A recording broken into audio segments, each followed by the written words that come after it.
So, ganito ngayon. Doon sa Christendom, pag sinabing Christendom, ito naman yung mundo ng Kristyanismo. Okay, so, tapos na tayo doon sa mundo ng Islam, kanya-kanya mundo. Pero ang Kristyanismo, may sariling mundo yan. Okay? May sariling mundo rin yan. In fact, sa ngayon, pag tinignan mo ang mundo ng Kristyanismo, napakagulo. Di ba? Dito lang sa Pilipinas, ang Kristyanismo, napakagulo. Bakit? Daming Napakadami. daming sikta. Ang daming sekta, no? Maraming denominasyon, maraming sekta.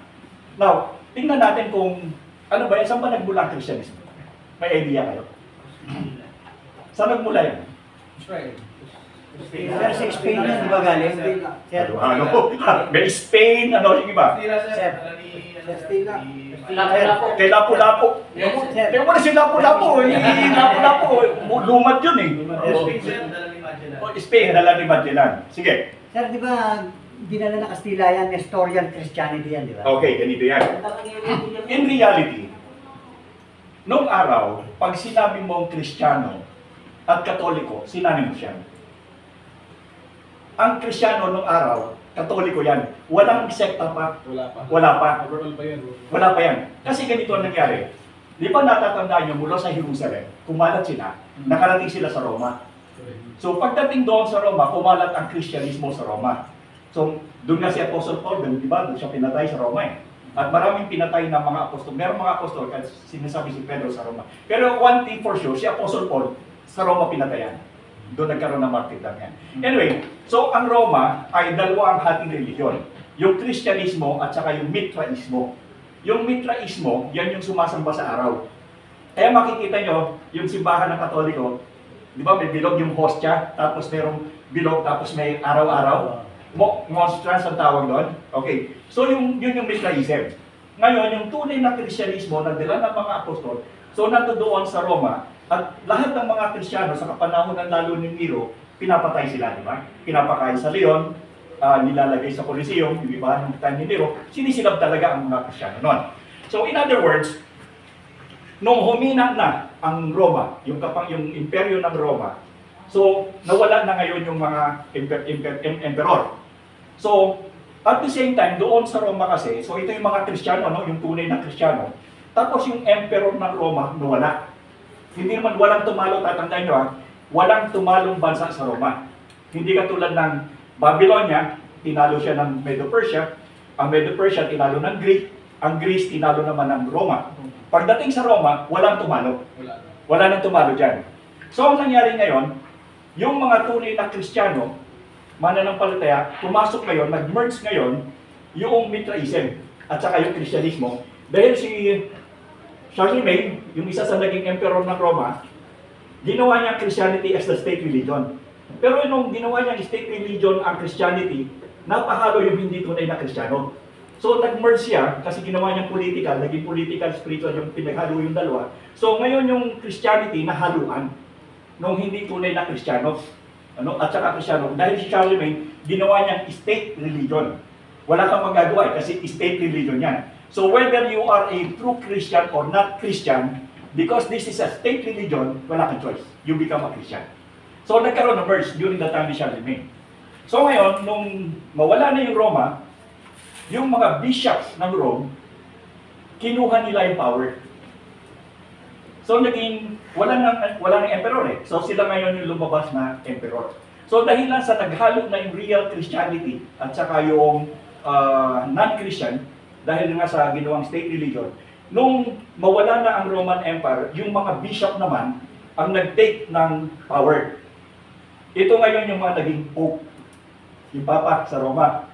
At naging powerful sila. At yung state religion na ito na yung Christianity, naging Roman Catholic Church. Nakuha niyo ako? Yung state religion na to, dahil Roman Empire sila, ito ngayon naging Roman Catholic Church. Now remember, di ba walang tumalo sa Roman Empire? Yes, sir. Nagpalit lang siya ng mukha. From being political Roman Empire to become a spiritual empire, which is the Roman Catholic Church. Nagpalit lang ng mukha. So ibig sabihin, until now, the Roman Empire is still existing in the guise of the Roman Catholic Church. Spiritual na. So nag-change ang mukha eh. From political to spiritual. That is why until now, ang Roman Empire hindi pa defeated. Because until now, the Roman Empire is still gaining through the church. Okay, so sabihin natin, by the time, wala pang hatian. When you say Roman Catholic Church, it is synonymous to Christianity. Okay, isa yan. Okay, ngayon, nagkaroon lang ito ng hatian, yung tinatawag na Great Schism. Okay, yung Great Schism, ibig sabihin, yung Western Church at saka Eastern Church. Ibig sabihin, yung Roman Catholic Church na ito, naghati. Kasi, yung mga church fathers, yung mga ama ng simbahan, dito sa silangan, hindi nila kayang tanggapin na yung sinasabi ng kanluran, itong Western Church, na isa lang yung pinakapinuno. Ang sabi ng Pope, ako yung kapalit lang ni Jesus Christ sa lupa, Vicar of Christ. Eh sabi ng mga patriarch na iba na Kristiyano, lalo na sa Eastern Church, eh hindi kami papayag kasi si Kristo walang kahilihan. So ang nangyari doon, nagkaroon ng tinatawag na Great Schism. Yung Christianity nahati sa dalawa, West and East. Yung East ay naging Greek Orthodox Church. Ito naman sa Roman Catholic Church. So dalawa na ngayon. So yung Christianity nahati naging dalawa, Roman Catholic Church and Greek Orthodox Church. Now, sino yung mga Greek Orthodox? Si Putin. Greek Orthodox yan. Ano? Mostly yung mga tropa ni yung sa country doon, mga Greek Orthodox yan. Russia, tapos yung mga area papunta, yung level nila sa Baltic region, mga Orthodox yan. Now, when you say Orthodox, ito yung mga Kristiyano na umalis doon sa Western Church kasi nga ayaw nilang tanggapin na yung Pope is kahalili ng Diyos sa lupa. Kasi that is the declaration until now, the Vicar of Christ, Vicar Felidae. So, umalis sila ngayon. So, isang tabi na natin itong sinaputin, itong Orthodox. Mag-concentrate tayo dito ngayon sa Western Church. So, kasi tayong Pilipino, ang dumating sa atin, yung Western, Roman Catholic Church. So, yung Greek Orthodox hindi dumating. Pero may mga Orthodox dito sa atin, ha? Merong mga Greek Orthodox sa Pilipinas, merong mga pare pa nga silang Orthodox, di ba, dito? Yung na-meet yung isa, namatay ng alam, bata-bata pa. Na-heat stroke, pero Greek Orthodox na pare yun, bata pa. So, ibig sabihin, kahit dito sa atin, may mga Greek Orthodox pa rin. Hindi lang alam, hindi kilala. Pero kasi dominated sa atin, itong Roman Catholic Church, which is the Western Church ng Christianity, di ba, nahati sa dalawa. So ngayon, ito yung dumating dito sa atin, yung Roman Catholic Church. Pero nagkaroon din ng problema yan sapagkat noong 15th century, yung Western Church na ito, itong Roman Catholic Church ito, nahati uli. Nahati uli ito. Nung ito'y nahati, ang dahilan naman, yung mga pare, hindi nila matanggap, unang-una, hindi nila matanggap yung katulad ng reklamo ng Greek Orthodox na bakit sinasabi ng Papa sa Roma na siya yung kahalili ng Diyos sa lupa, Vicar Felidae. So sabi nila, pag binasa mo ang Bible, di ba solid Kristo lang, si Jesus Christ lang ang dapat mong paglingkuran. Bakit ito, hindi naman ito si Jesus Christ, tao lang ito, pero bakit gusto niya, sinasabi niya na siya ay yung Vicar Felidae. So nagkaroon ng problema doon. Kasi yung iba, ang gusto nila, bumalik doon sa dating katuruan ng mga apostol. Kasi doon sa katuruan ng mga apostol, walang one leader, kundi ang leader, si Jesus Christ lang. Tapos nagka-problema pa sila doon. Sabi nila, bakit itinuturo ika ng Western Church na ito, na si Mary daw walang kasalanan. So pag binasa mo yung Bible, hindi po pwede. Kasi ang sabi sa Bible, all have sinned and fall short to the glory of God. So, may contradiction na naman. So, yung tinuturo ng simbahan. Kasi nangyari ngayon, yung Western Church na ito, itong Roman Catholic Church ito, na dating nag-iisang Kristiyano, nung nagkaroon na sila ng naging dominant na yung Pope, yung isang leader, nagkaroon na sila ng mga doktrina na labas sa tinuturo ng Biblia. Pero nasa Biblia din nila yun. Kasi nga, ang sabi natin, yung Biblia naging dalawang klase. Yung Biblia na 66 at saka yung Biblia na 73. Ngayon, yung Roman Catholic Church kasi 73 ang libro. Yung iba naman ay 66. Yung mga doktrina kasi na ginagawa ng simbahan ngayon ng Roman Catholic Church, doon sila kumukuha sa 73 na libro. Katulad nung Purgatory. Doon niya kinuha yung Prayer for the Dead. Doon niya kinuha. Ngayon, ito'y kini-question ng mga ibang mananampalataya na nananatili doon sa Biblia. Kasi maraming mga Kristiyano pa rin, bagamat sila nasa Roman Catholic Church, pero sila ay nananatili doon sa katuruan ng mga apostol. So nung nakita nila na ang itinuturo ng simbahan ng Pope na ito ay wala doon sa kasulatan, nagka-problema sila. So bakit gano'n? So kini-question nila yung katuruan kasi wala ito doon sa turo ng 66. Now, ito yung pinakamasakit sa lahat. By that time, yung St. Peter's Basilica, pinagagawa. Alam niyo St. Peter's Basilica? Yung bilog na malaki. Nung ipinapagawa yan, kinakailangan ng pondo. No, kinakailangan ng pera para may pagawa yung St. Peter's Basilica. So, gumawa ngayon ng isang doktrina para makakuha ng pondo. Yun yung tinatawag na Doctrine of Purgatory. Doon yan nag-umpisa eh. So, doon sa Doctrine of Purgatory, sinasabi doon na ang tao daw kapag namatay ay pumupunta doon sa purgatory, pero yung purgatory, mainit din doon, pero hindi hell. Hindi rin yung heaven. Ibig sabihin, sa doctrine na ginawa ng Roman Catholic by the Church, yung purgatory kasi, pag namatay ka, lahat ng Roman Catholic Church, pag namatay, doon muna pupunta. Lahat doon pupunta. So pag pumunta ka na doon, mananatili ka doon, ang sabi ng turo ng simbahan, para ka makaalis doon, kinakailangan yung mga naiwan mo ay magpadasal. At pag nagpadasal, pagka pinagpadadasal ka, itong tao na ito ay pupunta sa langit. Yun yung paraan o sistema kung paano ang kaluluwa ng taong ito na namatay ay pupunta sa langit. At bukod doon, ikaw ay dapat bumili ng sertipiko ng indulhensya. Yung sertipiko ng indulhensya, halimbawa, ang pangalan mo ganito, bibili ka ng certificate, lalo na kay John Tetzel, isusulat ni John Tetzel kung ano yung pangalan ng namatay mo, na kunwari nasa purgatory. At ang sabi doon ni John Tetzel, kapag inihulog mo yung pera mo doon sa baon, at kung malansing doon sa ilalim, automatic yung kaluluwa nung pinagbinilan mo ng certificate, pupunta sa langit, boom! Automatic. So ito yung kinwestiyon nila. Teka muna, di ba si Jesus Christ yung paraan na pupunta sa langit? Bakit naging certificate of indulgences? Di ba? So, parang may question. Sir, hindi ka namin. Tuloy na namin. Ikaw na, okay.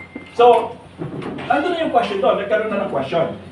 So, dahilan dito sa question na ito, merong isang pari sa kanila na nagreklamo, si Martin Luther. Pari yun, ang tatandaan yung pari yun, na sabi ni Martin Luther, teka muna, bakit ganon? Hindi yung ganon ang tinuturo ng Biblia. Kasi si Martin Luther talaga nagbabasa ng Bible.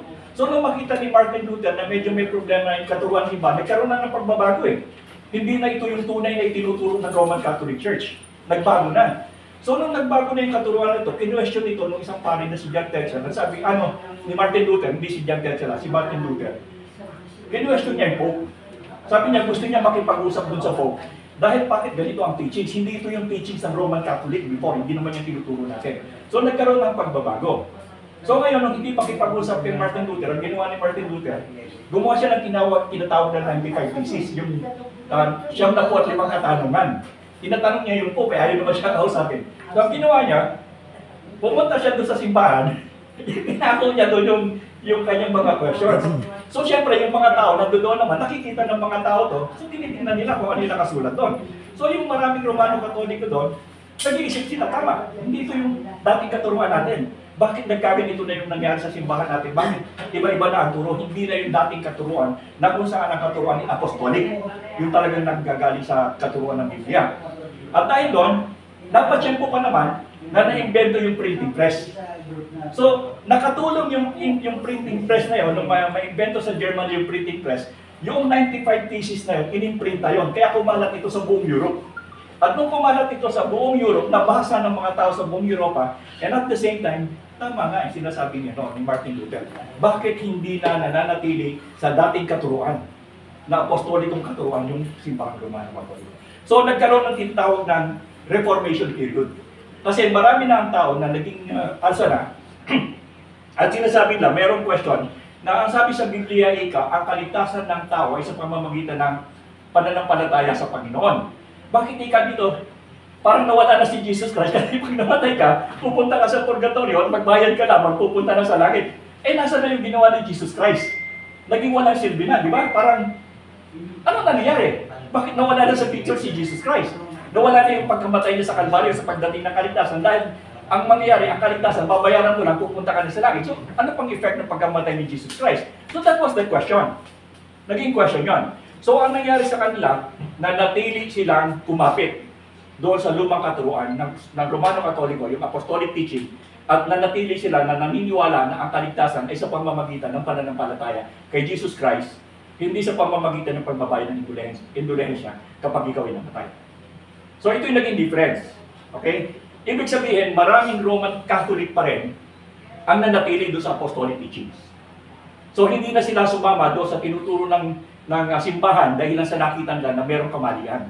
So, nag-stick sila doon sa katuruan ng apostolic kasi di ba Holy Roman Apostolic yan eh. Yung pangalan niya, pag binasa mo, mahaba yan. Ang isa dyan nakalagay apostolic. So, nung mawala na yung apostolic, yun yung time na sila ay bumalik doon sa lumang katuruan ng Roman Catholic Church. So hanggang yun yung tinatawag na Reformation, ito na yung panahon ng pagdami ng mga Romano Katoliko na hindi naman umalis, kundi sabi natin, tumanggap ng dating, bumalik doon sa dating katuruan, sa apostolic teachings. Now, tinawag sila ng mga reformer o Reformation during the time ng Reformation kasi nga, nanumbalik sila doon sa apostolic teachings. Ito yung mga Roman Catholic na nanumbalik doon sa katuruan ng Biblia, doon sa apostolic teachings na yan. So, nagkaroon ng problema yan sapagkat yung mga reformer na to, yung mga nanumbalik na to, pinagbabawalan sila. Huwag ika kayong manumbalik. Huwag kayong umalis sa simbahan. At kapag kayo umalis sa simbahan, you will be anathema. Isusumpa na kayo ng simbahan, mawawala na kayo ng simbahan, mawawala na yung kaligtasan. So, ganun yung nangyari. So, that will be the first, yung unang paghihiwalay ay yung Great Schism from Western to Eastern Church. Yung ikalawa naman ay Roman Catholic Church and the Reformation period. Yung mga naging reformer, yung mga bumalik doon sa apostolic teachings. So, ganun yung nangyari. Now, ito pa ang nangyari. Doon sa mga naging apostolic, bumalik sa mga apostolic, ito nagka-problema ito. Ito yung Renaissance period eh. Dito na nag-umpisa yung Renaissance period. Tapos, dito na nagkaroon uli yung civilization. Kasi during the time ng Roman Catholic Church, Dark Age period to eh. Kasi nga naghahari yung Pope. So, very close, very strict. So, walang progress. Kasi you have to follow the church.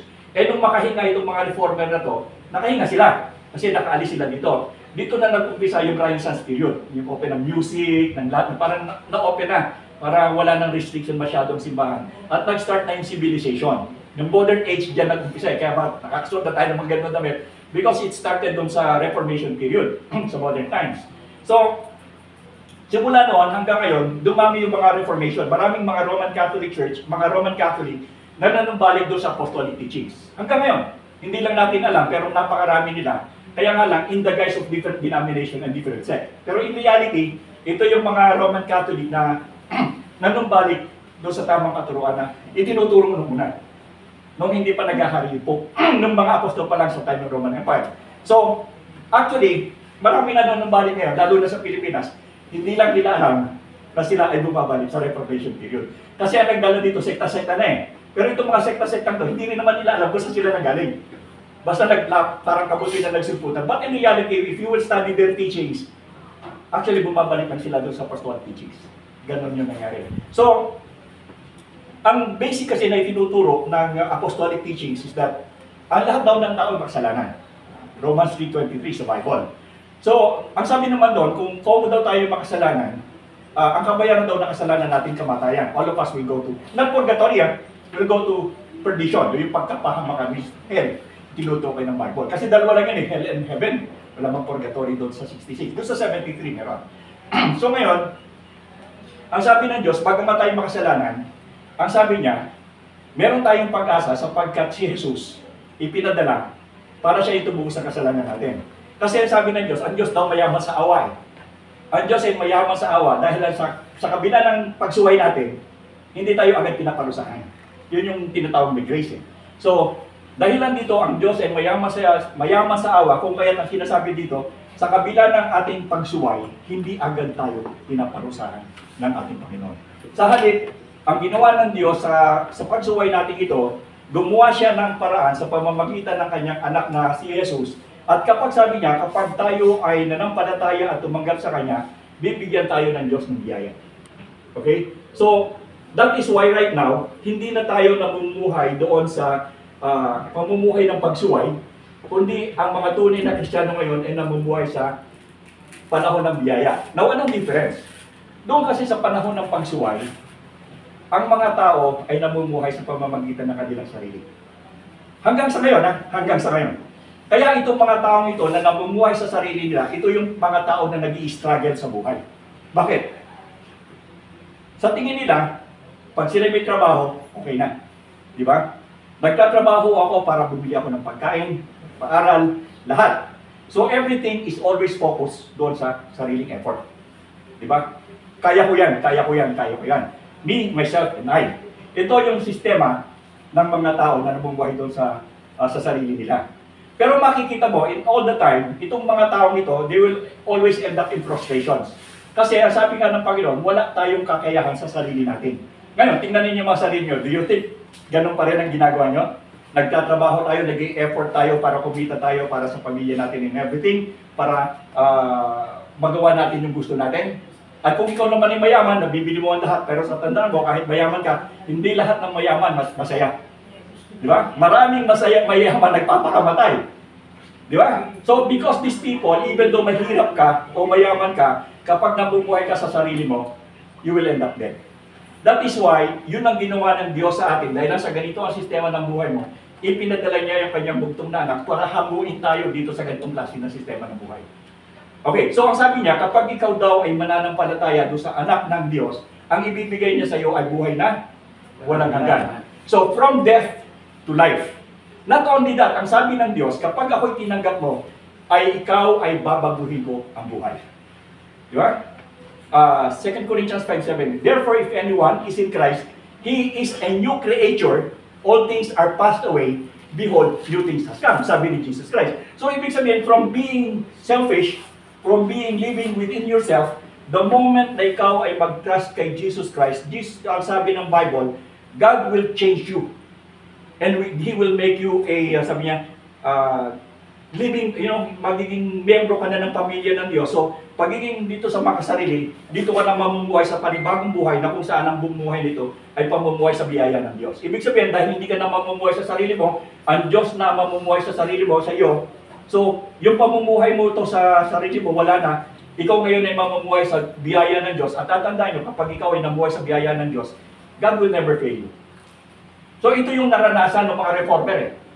Diba? Sabi ko sa inyo, namumuhay sila doon sa kanilang sarili. Nung sila ay manumbalik doon sa apostolic teachings, God changed them. Kaya nga nagkaroon tayo ng regeneration ng society, naging modern age. Saka lumago tayo. Kasi nga yung mga nanumbalik sa apostolic teachings, naliwanagan sila sa katuruan ng Panginoon eh. Nanumbalik sila sa katuruan ng Panginoon. That is why, ito'y totoo. At mapapansin ko to kapag ako'y nanonood yung nakakapanood ng mga palabas doon sa TV na mga artista na sabi niya na nagbago yung buhay nila, tumanggap sila sa Panginoon. Natutuwa ko eh.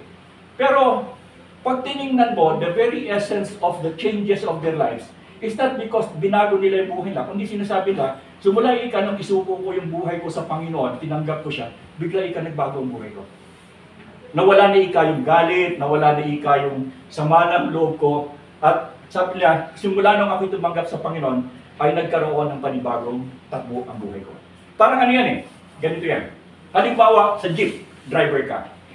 Kapag ikaw ang nagmamaneho ng jeep, sarili mong sasakyan, pag nainis ka, anong mangyari doon sa jeep mo? Magkain. So bakit ka ngayon, lasing ka? Ano mangyari doon sa sasakyan mo? Lasing din siya. Lasing din yung sasakyan mo. Bakit? Wala ka sa hulog, wala din yung Wala ka rin sa hulog. So, ibig sabihin, kapag yung sarili mo ang pinairal mo sa buhay mo, parang ang sasakyan na nagmamaneho ay lasing. Walang direksyon, namumuhay ka lang for the sake of living. Samantalang kung ang buhay mo, itong sasakyan na ito, yung Panginoon ang naghawak ng driver seat, at siya nagmamaneho ng sasakyan, nandito ka lang sa tabi, pinapabayaan mo ang Panginoon ng pagmaneho nito. Ano mangyari sa'yo? Maliligtas ka siya. Maliligtas ka and everything will be smooth. Everything will be running smooth. Because God is a good driver. Ngayon yung sinasabi ko na kapag ikaw ay dati nanumbalik ka sa Reformation, doon sa Reformation period, doon sa apostolic teaching, God will become the driver of your life. Kapag ang Diyos na nag-drive ng buhay mo, everything will run smooth. Tatanggalin niya ang galit, tatanggalin niya ang lahat ng kasamaan na meron ka, at ang gagawin ng Diyos, ikaw ay gagawin niyang bagong tao. At isa pang kasamayan dito, The moment na ikaw ay mapapunta sa Panginoon, Reformation, ang sinasabi dito, kapag ikaw ay isa ng mananampalataya, whatever you do, whether you eat, you drink, you do all things for the glory of God. That is the difference. Nung hindi ka pa nakakakilala, lahat ng bagay ginagawa mo para sa sarili mo. Para sa sarili mo, di ba? Bibili ako to, ganyan, lahat ng pangarap mo sa iyo. But the moment you become a son of God, the moment you become a member of the family of God, lahat ng bagay na ginagawa mo ay hindi para sa iyong sarili. But whatever you do it for the glory of God. Tanong, kung ikaw ba ay gagawa ng isang bagay para sa kaluwalhatian ng Diyos, magnanakaw ka? Hindi. Bakit? Hindi yung kalugod-lugod sa Diyos. Kung ikaw ay isang tao na nananampalataya, napapunta ka na doon sa kabila, doon sa biyaya, ikaw ba ay sa sundalo? Ikaw ay dadating ng light? Hindi rin. Kasi sabi nga, in whatever you do, whether you eat or drink, you do it all for the glory of God. That is why, if you have people in the government, sa gobyerno natin, na ang ilalagay mo ay yung mga tao na nakaranas ng pagbabago sa Panginoon, ano mangyayari sa Pilipinas? Tahimik. Tahimik, ano pa? Walang korupsyon. Walang korupsyon. Bakit? Eh, walang magdadakaw eh. Because everything that you do it for the glory of God. May project ka, hihingi ka ba ng SOP? Hindi, bakit? Kasi hindi yung kalugod-lugod sa Panginoon. The very reason why our country is still poor today at magulo, bakit? Sapagkat sila ay pinatatakbo ang ating gobyerno, ang ating pamumuhay sa sistemang luma. Doon pa rin sa lumang makasariling sistema. At hanggat hindi nagbabago yung mga tao at nakararanas ng pagbabago ng mula sa Diyos, walang pag-asa ang bansa natin.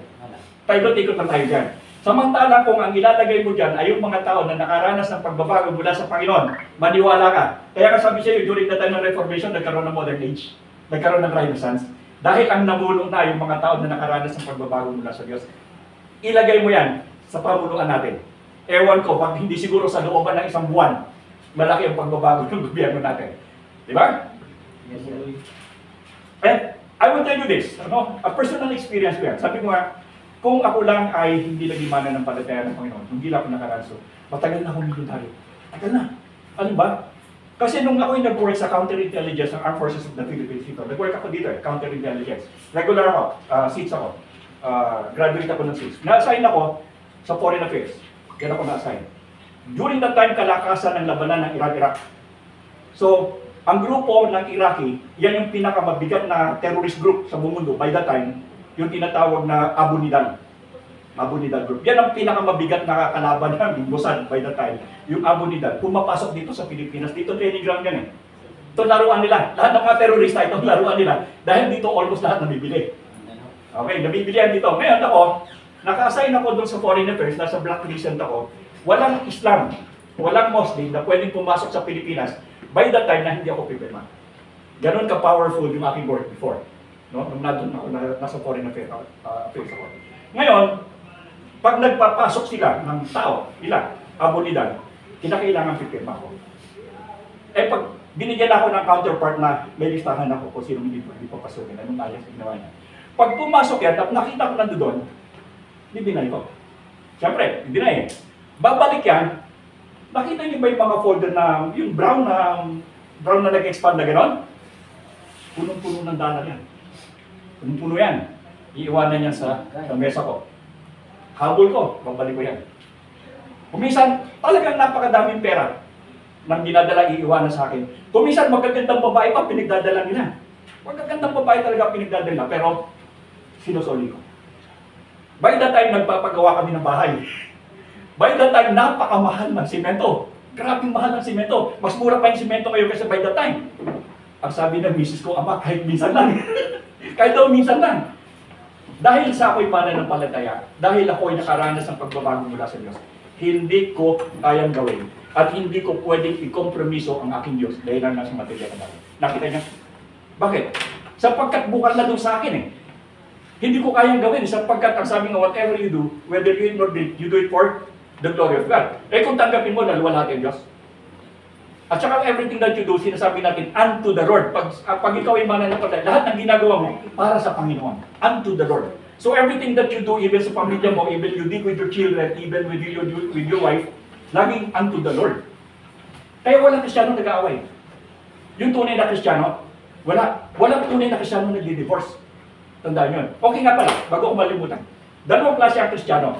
Nominal Christianity and practicing Christianity.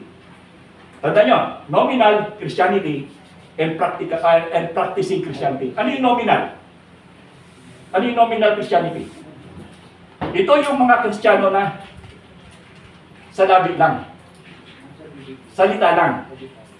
Inaakala nila sa sarili nila, sila ay Kristiyano, pero in reality, ang practice nila, hindi Kristiyano. Yun yung nominal Christianity. In fact, sa Pilipinas, almost lahat ng tao dito, 86 million of Filipino people, nominal Christianity. Kasi lahat sila nagsasabi silang Kristiyano, bakit ganito yung gobyerno natin?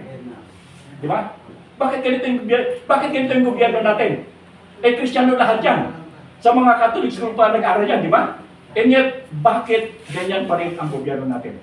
Kasi, Kristiyano man sila, pero sila ay nominal Christian.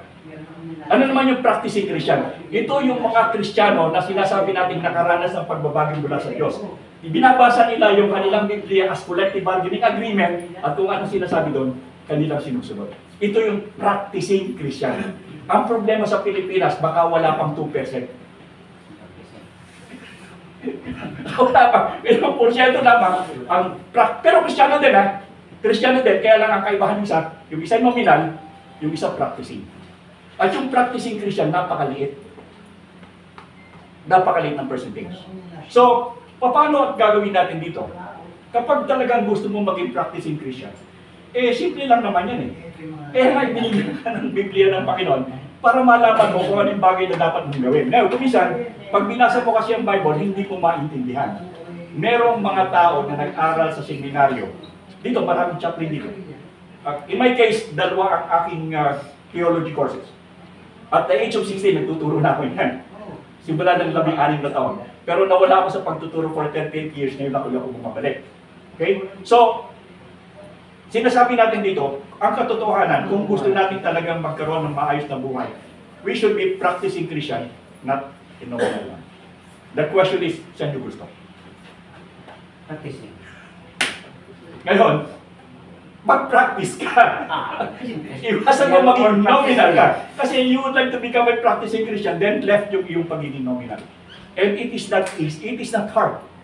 Kasi sabi nga dito, once you receive Jesus Christ as your personal Savior and God will change you. Di ba sinabi natin from bulate to bulate? From uod to caterpillar? Ganun lang yan. Any question? Paano yung mga Katoliko dito? Lamang ang Katoliko. 86 million, ilan ba? 86 million ang Roman Catholic. How about Islam? Hindi. Many Islam in the world. Hindi, nasa sa'yo yun kung gusto mo na mag-Islam. Pero ang pinag-uusapan kasi natin ngayon, mundo ng Kristyanismo. So dito lang tayo. Ngayon, yung Catholic, wala namang problema sa Catholic as long as you are a practicing Christian. Lahat naman tayo came from a Catholic church How about IEC? Ang tanong, practicing ba sila? Hindi, kasi nga, Diyos daw siya. Ikaw sa Jose Eduardo. Di ba kaya nga umayaw yung mga reformer dahil ang sabi nga nung Pope, di ba siya yung Vicar of Christ? Mas matindi si Kibuloy kasi Kibuloy, siya mismo yung may-ari ng mundo. So the question is now, maraming naniniwala doon, hindi natin pwede questionin yun.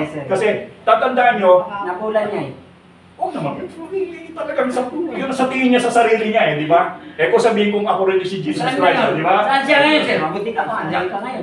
Well, anyway, ang pagsama sa religion, ganito, tatandaan nyo. Religion is persuasion. Persuasion ito. Itong paniniwala mo sa pinaniniwalaan mo ngayon, ito yung ginusto mong paniwalaan. Kaya nga ito yung persuasion. Now, who could question your persuasion? Wala. Kasi persuasion mo yan Ikaw pwede ka may persuasion. Alam mo yung persuasion sa Tagalog? Yung kagustuhan mo. Pagnanais mo. Willingness mo. Sino pwedeng mag-question ng pagnanais mo? Meron ka sariling pagkatao. Meron ka sariling kalayaan. Meron tayong demokrasya pagpili ng reliyon. That is why ako, kahit sino ka, hindi ako nag-judge ng kahit anong religion mo kasi nga persuasion yan. Personal mo yan eh. Ginusto mo yan eh. Kung ano man ang kababuntahan ng pinuntahan mo niya, na persuasion mo, problema mo yan. Hindi ko dadalhin sa buhay ko yan. So, ito yung nakikita ko na maraming tao na nagdedebate. Why would you debate? Gusto niya yun eh. Persuasion niya yun eh. May kumapit sa kanya, hinimok siya, naniwala siya. Problema mo. Ano, may inter? Ha? Di ba? Naniwala siya eh. Pagalingan na lang yan. Pagalingan na lang yan, mga missionary eh. So pagalingan na lang yan na mag-persuade ng tao. Kapag nag-persuade mo, sa'yo. Sa'yo. So why would you question? Eh kung sa palaging mo mali ako, di galingan mo yung iyo.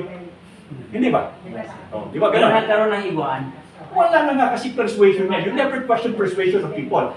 Kaya lang nagkakaroon ng higuan kasi yung persuasion ng tao, pinakikialman mo. Huwag mo pakialaman yung kagustuhan ng tao. Yung gusto niya. Di ba? So maybe mo ipaliwanag ng dito sa tao, sa amin. Yung be a good Christian, be a good Muslim, be a good. Practicing. One of the children, no? Be good. Kaya kasi sabi natin, there are two kinds. Ano? Merong nominal and may practicing. Nasaan kayo? Practicing ako, nagsasabong ka naman. Araw ng linggo, wala ka sa simbahan. Di ba? When you are a practicing Christian, sa Pilipinas, ang simba ng Christianity, linggo. Yes, sir. Pag araw ng linggo, nasa ka? Sa bunga ng iba. Pero ito ako. Ako, maniwala kayo sa hindi. Kahit ako May nasa... Texas ako, pero Ako nasa Benguet ako. May Texas ako, pambintay. Nasa Mountain Province ako. Dahil lang sa alam ko, ang linggo ay aking responsibilidad sa aking Diyos. Ang simbahan kong pinupuntahan ng Diyos sa Cavite, uuwi ako. Uuwi ako. Dahil responsibilidad ko sa aking Panginoon na ma-meet ko yung aking Diyos sa araw na yun. Yun ang tinakda. Pag Sabado itinakda, magang problema doon. Basta may tinakda. So sa amin ang tinakda, linggo. So araw na linggo, yun yung panahon ko na pakikipagsama ko sa Diyos ko. Kaya kahit nasaan ako, dahil practicing Christian ako, uwi ako. Obligasyon ko yun eh. Ang Diyos may obligasyon nga sa akin sa 6 na araw eh. Kinakaawaan ako sa lahat ng kalokohan ko. Hindi pa ako pinaparusahan, di ba? Huwag niyo sasabihin sa akin sa looban ng 6 na araw, puro kabutihan ang ginawa niyo. Oh. Pero in spite of the 6 days na yon, ang Diyos ay maawain dahil hindi kayo pinaparusahan doon sa kasalanan ginagawa niyo sa looban ng 6 na araw. Di ba? Samantalang ang hinihingi niya, yung kalokohan mong 6 na araw, 1 araw lang naman. Masama pa ba yun? Hindi pa magawa. So, yun yung difference between a nominal Christian and a practicing Christian. I am a practicing Christian, kung kaya ta sinasabi ko, hindi mo po pwedeng alisin sa akin na ako ay makikisama sa aking Diyos sa panahon ng aking makikisama sa akin. Kahit nasaan ako, uuwi at uuwi ako. Maliban na lamang sabihin natin talaga kung sundalo ka, na ikaw ay binigyan o inatasan ka na ganitong panahon, hindi ka makakalis. Meron namang provision ng Biblia dyan na sinasabi na kapag ikaw ay ilutusan ng iyong pamahalaan, susunod ka. Nandun din yun eh. So hindi ka nagkakasala kung ikaw ay hindi makasama ng Panginoon kapag ikaw ilutusan ng iyong pamahalaan, sapagkat ito yung obligasyon mo rin. Naliman po na, pwede na lang. Oh, pwede mo. At saka hindi na problema ngayon. Kasi ngayon may Zoom. Di ba? May Zoom na yun eh. Nagsisimba sila doon, hindi ka makasimba, diyan hawak mo yung cellphone. Yes, live. Nakasama ka rin na. So, alam mo nung araw, hindi ko mailubos maisip na mangyayari. Yung sinabi ng Panginoon na ang salita niya ipapangaral sa buong mundo. O paano may ipapangaral ang salita sa buong mundo? And yet, possible na ngayon. Di ba? Tumingin ka lang sa cellphone mo kahit nasa lugar ka. Basta mayroon siya. Okay, ano ba? Before we close. Yung tanong. Manumbalik na kayo doon sa pagiging apostolic. Practicing ka. Practicing na dyan. Practicing na. Huwag ka magagalit sa anak. Kasi ka unto the Lord eh. Magalit ka pero dapat dali mo siya sa paggalit sa Panginoon. Kaya dapat malaman mo yung Bible para malaman mo kung paano mo sasabihin sa anak mo kung anong gusto ng Panginoon. Paano mo sasabihin sa anak mo kung anong gusto ng Panginoon kung mismo hindi mo binabasa yung salita niya. Hindi ba? So kayo mismo, kung practice mag-start tayo magbasa ng Bible. Magbigay ka na sir ng mga booklet ba yun? Para pag-aralan. Bible lang. Bible. Meron akong mga ginagawa. Bibigyan ko kayo.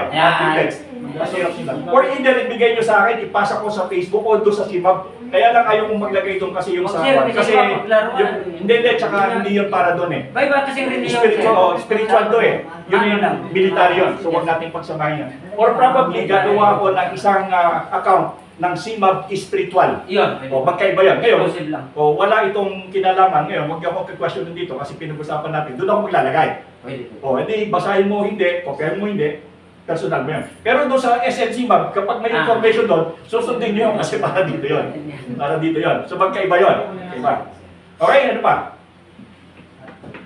Maganda yung merong spiritual nourishment. Gusto yan ni Commander. Yan ang laging sinasabi sa akin ni Commander na ngayon, isa pang gusto ni Commander, yung Sun Tzu, The Art of War. Lalo na yung nangyayaring gera ngayon. Gusto ni Commander, matutuhan nyo yan. Para maintindihan nyo kung bakit ganyan ang reaction. Temo, China, nakikipagpagkita kayo, nagkabala sila. Noong nakikiamo-amo tayo. So, para mapag-aralan nyo kung ano naman yung sistema nila. Okay, done? Ano sir? Ito. Daming natutunan. Siguloy pa na namin sir. Alam mo, ito maganda. Sabi ni Commander sa akin, magtayo na daw tayo, magtayo daw ako. Sabi ko sa anong pangalan, saksi ni Arnel. Hindi kasi tuwan-tuwa si Commander kapag... Ako kasi, pwede niyo akong kausapin ng kahit anong bagay sa ilalim ng sinag ng araw. Lalo na sa geopolitics. Kasi dati ako nag-work sa labas ng bansa.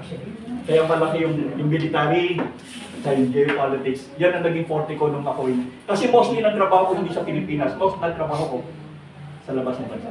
Kaya medyo marami akong nakita na hindi mo pwede makita sa Pilipinas.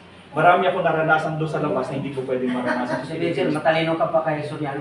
Kita mo kay Soriano. Persuasion na naman yan. Diyan naman tayo, di ba? Hindi pa lang ganun. Kasi kanya-kanyang persuasion yan eh. O, marami siyang alam na hindi ko alam. Marami akong alam na hindi niya alam. Di ba? Wala pa tayo Ano na lang sir. yan? Ikaw na tayo. Ako na ngayon kasi patay na siya. Ando si Rason. Ay, Rason. So, ganun lang yan. Kaya nga sinasabi ko sa inyo, ito pa isa, dagdag ko na lang ito. Lastly, dagdag ko to sa inyo.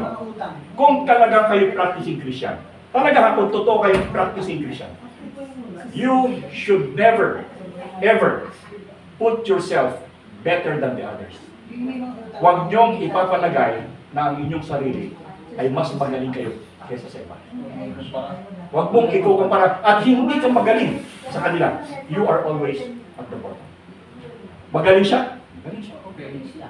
Pero ako, hindi ko pwedeng sabihin sa sarili ko o sa iyo na mas magaling ako sa iyo. That is respect. Alam niyo kung bakit? Kung minsan, yung tao na pinalalagay mo mas magaling ka sa kanya, hindi mo alam ang background. Magaling pa pala. Milyonaryo pa. Di ba? Minsan na yung pagkasa-grasa, di ba? Yung isang parang gay, third sex, na ang galing mag-English siya, tapos nagkalat siya sa kalsada, only to find out that he was a professor. Ano pala yun? He was a professor doon sa Bisaya. Milyonaryo sabi niya. Sa Bisaya. So, hindi ka po pwedeng mag-underestimate or judge of it. Hindi ka, kaya nga sinasabi ko, never put yourself better than the others. What? In many cases ako, hindi mo ko talagang, hindi ko pwedeng gawin nga na sabihin mo na kahit bata mo. Magandaan na kasi yun. Meron akong isang kasama. Ito, nasa talaga ito. Meron akong isang naging kasama. Nag-nabsog ako. Nag-train kami ng Naval Special Operations Group. Yung naputulan ng daliri, nabsog yun eh. Tropa ng nabsog yan. We were trained as nabsog. Na-train ako sa Navy. Na-train kami ng nabsog as ship diver. Kasama ko daw nasa siguro kung mahigit 100 kami na nag-apply at nakagraduate ang sa minimum po. Dito sa Ternate at saka doon sa Samig, yung training point ng Navy. So, nag-train ako sa NABSOG, ng ship diver sa NABSOG. So, member ako. That's why meron akong ito. NABSOG yan. Ito yung mga diver. No? Pero yung sa NABSOG, ibang kuha yun. Trident yun. Pero hindi kami nagsusot kasi ito nilang ginagamit namin. Ngayon, meron kami isang kasama na diet siya. Pero hindi mo, i-assume mo siya na talagang walang kakayahan. Pero nag-graduate siya sa amin, kasama namin sa NABSOG, nag-graduate siya. In fact, ako nag-assist sa kanya kasi dati na akong scuba diver sa Guam pa ako eh. Member ako ng Micronesia Diving Association eh, sa Guam. No? So ngayon, nung nandito kami, nag-training kami sa NABSOG, itong isang to, sumama sa amin, natatawa nga ako eh. Hawak yung hawak yung scuba, pagdating sa ilalim, hindi siya humihinga. Ikot ko, huminga ka. So in other words, nakatapos siya. At nung makatapos siya, ito maganda. Merong isang bata na nalunod sa Pasig. Eh di, nalaman doon sa palibot nila, nag-train siya di sikat siya, Eh may nalunod na bata doon sa Ilog Pasig. Hindi dive ng Navy, ng police diver. Hindi dive ng ng Coast Guard. Kasi meron daw omen. Yun ang ayaw kay Ben. So ngayon, yung mga tao, nakikitigil siya. Pagdating doon, sinuhutan agad siya. Wala siyang magawa, nag-dive siya. Nakuha niya yung bata. Nakuha niya yung bata. Pero assuming na hanggang sa ngayon, hindi mo siya aakalain. Hindi mo na siya binigyan ng walang recognition. Siya napansin. Oo. Pero okay lang yun. Nakuha niya yung bata. Pero hanggang sa ngayon, pag tingnan mo siya, assuming ka talaga. As if nothing talaga eh. Hanggang ngayon. Kaya sabi ko sa iyo, hindi mo po pwedeng itaas yung sarili mo sa iba kasi hindi nyo alam kung anong nangyari sa buhay niya, hindi nyo alam kung anong karanasan niya, hindi nyo alam kung ano ang kanyang kakayahan. Baka pagdating ng oras, mas magaling pala sa inyo. Di ba? So, let it be a lesson to all of us na yung humility lagi nandito. Humility, yung kababaan ng Lord. Yung kasi yung mga practicing Christian, ang mga practicing Christian hindi nagtataas ng sarili. Get me? Nag-gets nyo ako? Yes, sir. Okay. That's it. Siguro lang. Niyento na tayo, sir. Baka magtago ka na hindi ka makita kung saan. Lulutang tayo.